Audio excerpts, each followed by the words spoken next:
It's a great pleasure to welcome him in, now coming into his fourth season with the UNC Wilmington Seahawks, Buzz Peterson. And Buzz, I guess it's a bad news, good news situation. No Keith Rendelman, but you got 4 returning starters. You got 5 guys, if I'm not mistaken, that had at least 6 points or more coming back to your basketball We've team. got some guys who can put the pieces together for us, but you don't replace Rendelman. I mean, he could offensive rebound with the best. I don't know if I've ever coached anybody like him. I told Keith, I said, we're not going to miss your free throw shooting, that's for sure. But he could really rebound for us and did a lot of great things. So we're still with those guys trying to put things together. We're trying to figure out if we're going to play big or we're going to play small, because you look at some of the teams in the past. James Mass last year, 6'4" to 6'6". Northeastern was pretty much a perimeter. But the one thing those teams do, they shot free throws well. We've harped on free throw shooting a lot. So talk about the guys coming back that you're really counting on. Well, I mean, Freddie Jackson defensively did some nice things. The 2 kids that really had a tremendous summer and fall for us were Craig Ponder.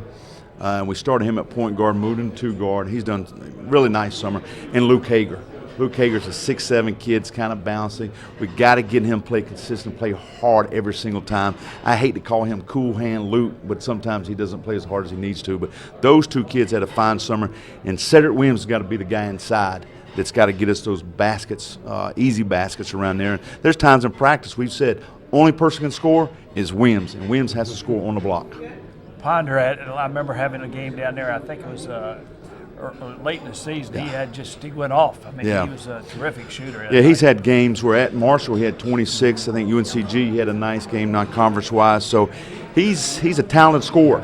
The one thing we've told all of them, value the basketball. There was so many times last year we got ourselves in a 4-on-3 on 5-on-4 situation. We never gave our defense a chance to get something and play defense. So we got to do a better job, and hopefully Ben Eblin, the transfer from Alabama, is going to help us value the ball a lot more and take care of it. Yeah, let's talk about, there's a couple new additions. You mentioned Ben Eblin and Addison Perrell, who averaged over 17 points a game in a couple of junior college seasons. And you were telling us a little bit about, help me pronounce his name, Yemi Makazula. Makazula, okay, Yeah, thank you very much. give me Makazula. Now, is he going to be? We're still waiting to Okay. hear. Our friends in the NCAA are still evaluating Makazula and Chukabudu. There's another Nigerian that's 6'10", and we're waiting. And it's been kind of, you're trying to figure out how you're going to play, how you're going to practice that, Dave, if you don't have those 2 guys, because they can really help you out. Yemi is 6'9", 260, wingspan about 76 inches. Eblin, the point guard from Alabama, is a pass first. Very good defender, thinks defense, thinks pass first, so that's a welcome addition.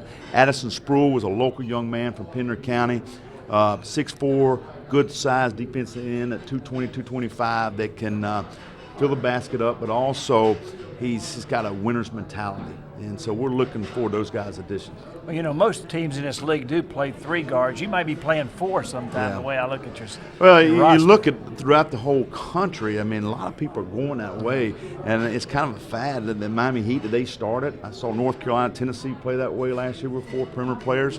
It's something we have to really consider and think of. What makes me mad is my assistant coach told me last year, Coach, we need to play this way. Of course, I was stubborn and said, no, we're going to play with the big 4 and 5. Well, one of the questions I've asked several of the guys is the new, I don't know about new, but the emphasis on freedom of movement. Oof.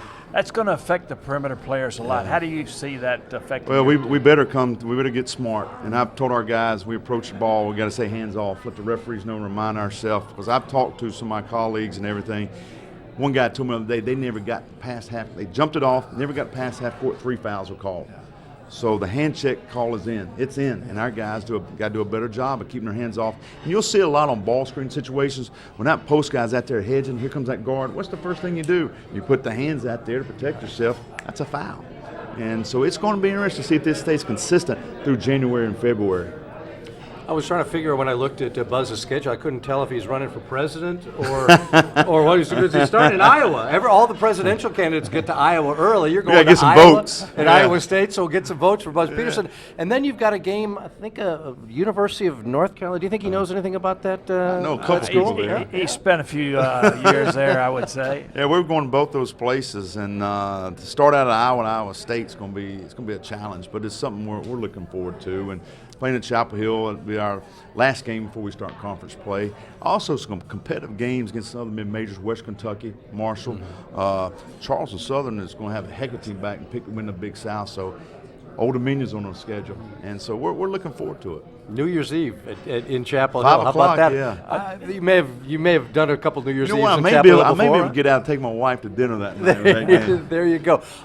Before we let you go, I always love talking about your building because, Trask is unique, and is. a lot of teams who come in, particularly in the winter, aren't ready for that heat and humidity every once in a while. You don't crank it up a little bit. Well, for we them, do you? found some lights that are hot, and making it even hotter in there. But it's a special place.